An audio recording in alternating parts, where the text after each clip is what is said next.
Excuse මී පොඩි ප්‍රශ්නයක් අහන්න පුළුවන්ද? අයියා ක්‍රිප්ටෝකරන්සි ගැන දන්නවද? ඔව් දන්නවා. මොන වගේ දෙයක්ද දන්නේ? මම දන්නේ නැහැ ක්‍රිප්ටෝකරන්සි අර කියන්නේ අර විද්‍යුත් මුදල් පාවිච්චි කරන ක්‍රමයක් කියලා දන්නවා. එතකොට අයියට සාමාන්‍යයෙන් ඒ වගේ භාවිත කරන කොයින් වල නම් මතකද? ඒව දන්නේ නැහැ මම දන්නවා මේ බිට්කොයින් කියන එකක් දන්නවා එහෙම ලොකුවට දන්නේ නැහැ. හරි thank you. ඔයාලට අපෙන් gift එකක් තියෙනවා ඔයගෙන් gift එකක් දෙන්න. එහෙනම් thank you ප්‍රශ්න උත්තර දුන්නානේ. අනිවාර්යෙන් කෝල් එකක් කරන්න. ආයෙත් ඉතින්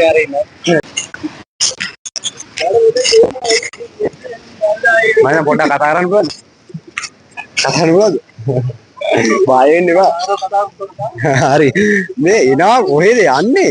මේ ලැජ්ජා වෙන්න එපා දෙන්න එනවා. මේ එක ප්‍රශ්නයක් අහන්නේ. ක්‍රිප්ටෝකරන්සි ගැන දන්නවද? ඔව් අහලා තියෙනවා. මොන වගේ දේවල්ද අහලා තියෙන්නේ? Online business. නිකන් ඉඳලා සල්ලි ගන්න පුළුවන් කියලා අහලා තියෙනවා. ඔව්. ආස නැද්ද ඉගෙන ගන්න? ආසයි බෝඩ් නොලෙජ් එකක් තියෙනවා කතා. කියන්නේ මේ දන්නවද කියන්නේ? කොට දන්නේ නැහැ. කොට දන්නේ නැහැ. හරි. මේ දන්න කරන්සි තමයි. හා? ට්‍රේඩින් තමයි. හරි. එතකොට දන්න කරන්සි තුනක් කියන්නේ? CAD USD. ඒක තමයි තියාරේ. ඉස්සලාම කරන්සි එක දන්නවද? හා? ඉස්සලාම කරන්සි නෑ. දන්නේ නැහැ. එතකොට ඉස්සලාම කරන්සි තමයි බිට්කොයින් එක. බිට්කොයින් එක වටිනාකම දන්නවද කියන්නේ? සෑහෙන ගාන. සෑහෙන ගාන. හිතන්නේ කීයක් විතර ඇද්ද? අනේ මන්ද. එතකොට ඩොලර් ගානෙන් ලක්ෂයක් පන්නලා ඇති. ඩොලර් ලක්ෂ පෑන්න. එතකොට එනකොට තිබ්බේ කීයද කියලා දන්නවද? එතන සෑහෙන අඩුවට තිබ්බේ. එනකොට තිබ්බේ ඩොලර් 0.09කට. ඒ කියන්නේ ලංකාවේ සමේ රුපියල් 10ක් වගේ. එතකොට අද වෙනකොට කෝටි 3 සීමාව පන්නලා තියෙනවා. ඔයාලා අම්මාරි තාත්තාරි දැනගත්තා නම් කොහොමද? කෝටි 30ක් අතේ රුපියල් 100ක් ගත්තා නම් කෝටි 30ක් අතේ. හරිද? ආසෙ නැති කියන්නේ. අවුලක් නැහැ නේ. අවුලක් නැහැ. අපේ ෆ්‍රී ක්ලාස් තියලා එන්න පුළුවන්ද? කරාට Zoom එකෙන් තියෙන. අවුලක් නැහැ. හරි. ඒක පොඩි ස්ටෙප් තියෙනවා. ආ විතරයි කතා කරේ. හරිද? හරි. මේ මතන් ගනින් කරමු. හරි. හරි thank you ගේමක් ගන්න අනිවාර්යෙන් කෝල් එකක් දෙනවා. ඔය තියෙන මැසේජ් එකක් දාන්න. ගේමක් ගමු. හරි. පොඩක් කතා කරන්න පොඩි වීඩියෝ එකක් කරනවා. හරි අම්මත් එක්ක කතා කරන්න බලන්න. බය වෙන්න එපා නේ. කතා කරන්න බලන්න. එක ප්‍රශ්නයක් අහන්නේ. ක්‍රිප්ටෝකරන්සි ගැන දන්නවද? මොකුත්ම දන්නේ නැද්ද? අහලා තියෙනවා. මොන වගේ දෙයක්ද අහලා තියෙන්නේ? දන්නේ නැහැ TikTok වීඩියෝ තමයි අහලා තියෙන්නේ. ක්‍රිප්ටෝකරන්සි වල නම් තුනක් තියෙනවා.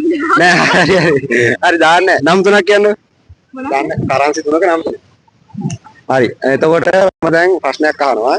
කරන්සි තුනක් කියනවා. මේකෙන් ඉස්සල්ලාම කරන්සි එක ඔයාලට මේවා කරලා කියන්න තමයි තියෙන්නේ. හරිද? ඒ පළවෙනි එක තමයි ICP එක, දෙවෙනි එක බිට්කොයින් එක, තුන්වෙනි එක ඉතේරියම් එක. මොකක්ද ඉස්සල්ලාම එන්න ඇති ආපු කොයින් එක මොකක්ද කියලා හිතන්නේ? බිට්කොයින් එක නම් අහලා තියෙන අනිත් ඒවා නම් මම අහලා නැහැ. බිට්කොයින් එක තමයි ඉස්සල්ලාම ආවේ. මේ එනකොට ගාණ කීයද කියලා දන්න බිට්කොයින් එක. දන්නේ නැහැ. එතකොට එනකොට ගාණ කීයද කියලා දන්නේ නැද්ද? එතකොට එනකොට ලංකාවේ සල්ලියෙන් තිබ්බේ රුපියල් 10කට වගේ. අද වෙනකොට ඩොලර් ලක්ෂ සීමාව පව කරලා තියෙනවා. හරිද? ඒ කියන්නේ කෝටි 3ක්. ඔයාලගේ අම්මාරි තාත්තාරි ඉදා ඒක ගැන දැනගත්තා නම් කොහොමද? අදේදී කෝටි තියන්නේ. හැබැයි chance ඉස්සනා නේ. ආස නැද්ද කියලා යන්න? ආස නැද්ද? ආස ඇයියනේ නෑ කියන්නේ. ඉගෙන ගන්න දේවල් වැඩි වෙලා ඉන්නේ. ඉතින් මේක ඉගෙන ගත්තා කියන්නේ ඔයාලට ජොබ් එකක් කරන්න සල්ලි යන්න පුළුවන්. ආස නැද්ද? අර gift එක ගනින්කෝ. හරි. හරි. ක්‍රිප්ටෝකරන්සි ගැන දැනගන්න ආසයි නම් මැසේජ් එකක් දාන්න. ෆ්‍රී ක්ලාස් තියෙනවා. thank you. යනවා. ජෙන්න බා. ක්‍රිප්ටෝකරන්සි ගැන අහලා තියෙනවද? නෑ. මොකක්ද දන්නේ නැද්ද? සාමාන්‍යයෙන් ක්‍රිප්ටෝකරන්සි වලට වැඩිම ඉල්ලුමක් තියෙන රට දන්නවද? ඔයාලට උත්තර තුනකුත් දෙන්න. ඇමරිකාව, දුබායි, කැනඩා. දුබයි කියලා. දුබායි කියලා හිතනවා. දුබායි වලටත් වඩා තියෙනවා. දුබායිත් හරි. එතකොට ඇමරිකාව. හරි. ඔයා හරි. එතකොට ක්‍රිප්ටෝකරන්සි දන්නේම නැද්ද මොකද? මොන වගේද දන්නේ? බිට්කොයින් දන්නවා. බිට්කොයින් එක. බිට්කොයින් තමයි දන්නේ. ඔව් බිට්කොයින් එක තමයි ඉස්සෙල්ලාම කරන්සි එක. හරිද? එතකොට අද වෙනකොට වටිනාකම කියලා දන්නවද? 90000ක් 70000ක් අද වෙනකොට ඩොලර් ලක්ෂ සීමාව පව කරලා තියෙනවා. එතකොට එනකොට කීයද කියලා දන්නවද? එනකොට නම් පොඩි ගාණක් තිබ්බේ ලංකාවේ. එනකොට රුපියල් 10යි. අද වෙනකොට කෝටි 3ක් වෙලා තියෙනවා. හරිද? තව කරන්සි දෙකක් නම කියන්න පුළුවන්ද? BNB පස්සේ dog coin Bitcoin USA thank you අර gift එක දියා හරි ඈ thank you ඈ දීපු help එකට හරි